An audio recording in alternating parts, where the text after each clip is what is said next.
Let's say you book a room in a hotel and you decide to take a shower and you go there, turn on the water and it's way too hot.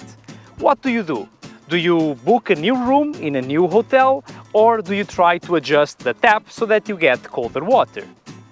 See, the same thing happens with suspensions. I believe that before you decide to spend thousands of euros on upgrades or new ones, you should spend a few minutes trying to adjust the ones you have. Adjusting suspensions is not that hard, and today I'm going to show you what I've done on this Norden 901 I'm using for the signature tours. And hopefully this will inspire you to try the same on your own.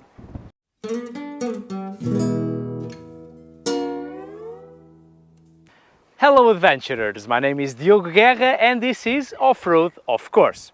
If words like compression, spring preload and rebound mean nothing to you, then you really need to see the 3 Suspension for Dummies videos I've done a while ago.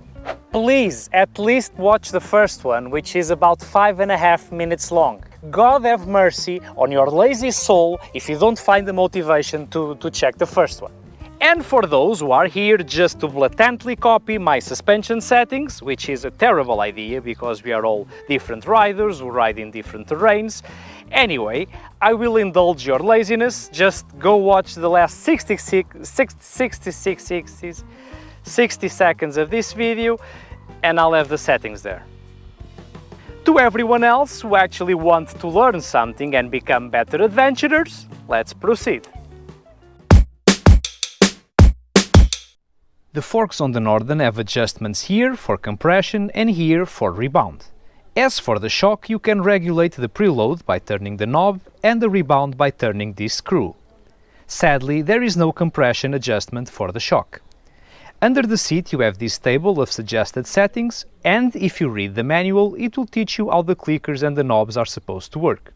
Basically it goes like this. Before you begin, you need to turn the compression and rebound clickers all the way clockwise, and then you count back anti-clockwise the number of clicks suggested on the table. And just to make sure that things don't get too simple, when it comes to the spring preload, it does not work by clicks, it works by full turns and it goes clockwise. So 5 turns on the preload, it's going clockwise, not anti-clockwise. I am not a suspension expert and I don't even have a racing background, but I know perfectly well how I like my suspensions to feel. So when I'm adjusting them, I have 3 requirements that to me they have all the same degree of importance. First, the bike must feel smooth. I don't want to feel everything on the ground, every single rock, every little hole. I want the bike to glide effortlessly over the easy stuff. Second, the bike must feel stable.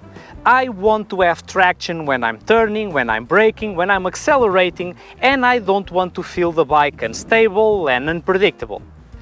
And third, I don't like bottom outs. When I hit something a bit too big, a bit too fast, I don't want the suspensions to compress so much they hit their limits, at least not too often.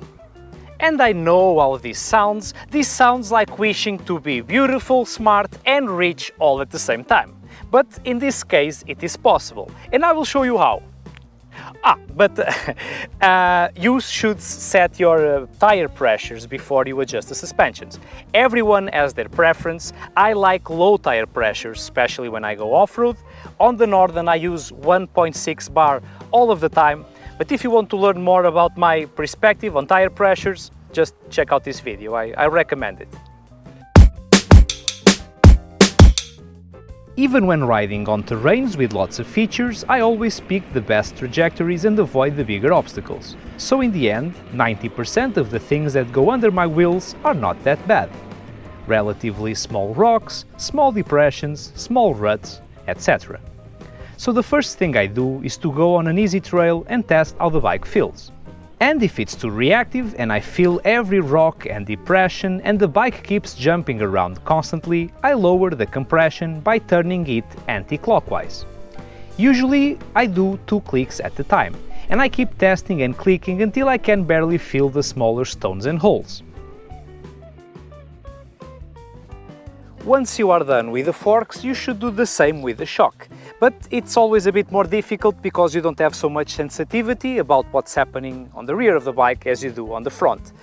Anyway, because the Husqvarna 901 does not have a compression adjustment for the shock, we can skip this step. Again, I remind you that I'm not an expert, but the way I've been dealing throughout the years with lack of stability or anything that regards stability is by fiddling with the rebound adjustments. What I felt on the Norden, after I was happy with the compression, was that the bike became a bit too wobbly, like a bobblehead, and so I kept increasing the rebound on the forks until I was satisfied. Later I also fiddled with the shock, but we'll talk about that in the end of the video. Usually I like my rebounds to be as hard as possible, that's a personal choice. In your case, you feel that you have too much rebound when you are turning, especially on loose terrain, bumpy terrain like sand, and when you are turning and the wheel has a tendency to fall into the turn. Usually that's a sign of the rebound being too hard. As for the shock, when the rebound is too hard, what you usually feel is when you accelerate on rough terrain, there's like a shattering on the rear wheel. The rear wheel cannot keep the traction on the ground. It kind of keeps jumping. That is usually a sign of hard rebound, too hard. The last thing I do when adjusting suspensions is to make sure that I was not too greedy when adjusting the compression for comfort. Basically to make sure I didn't set the compression too soft. In order to do this, I ride around intentionally trampling reasonably big obstacles and throwing the bike into reasonably big holes without applying any techniques that would make the suspension job easier, like accelerating at the right time or helping with my legs, or anything. I don't try to do anything too crazy, I'm just trying to make sure the bike can withstand normal situations and mistakes that will happen from time to time. If I feel that the bike is suffering too much on these big yet common obstacles, I increase the compression until I'm satisfied. Because the Norden does not have a compression adjustment for the shock, and I felt that sometimes the rear was bottoming out on some gnarly situations, I decided to do something I usually never do, which was to regulate the spring preload in order to gain a little bit more suspension travel, so sacrificing a bit of sag to get more travel. And actually it worked. I didn't lose any loss of traction, but I gained some bottoming out resistance. And to compensate for the stiffer spring or the extra tension on the spring, I also decided to increase the rebound on the shock.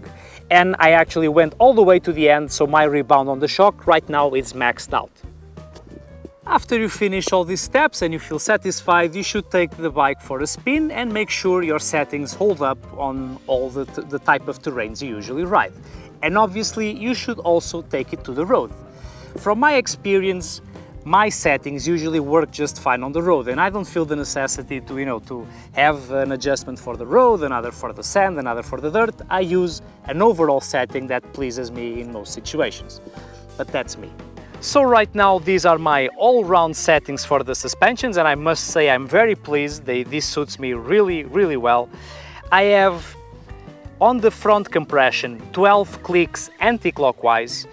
On the rebound I have 1 click anti-clockwise. On the shock preload 8 turns clockwise, and the shock rebound 1 click anti-clockwise. So as you can see, both my rebounds are pretty much maxed out. Go figure. Anyway, now I'm done. Thank you all for watching. I hope you learned something, and if so, please don't forget to like, to subscribe, to hit the thingy and to share. See you next week and happy rides!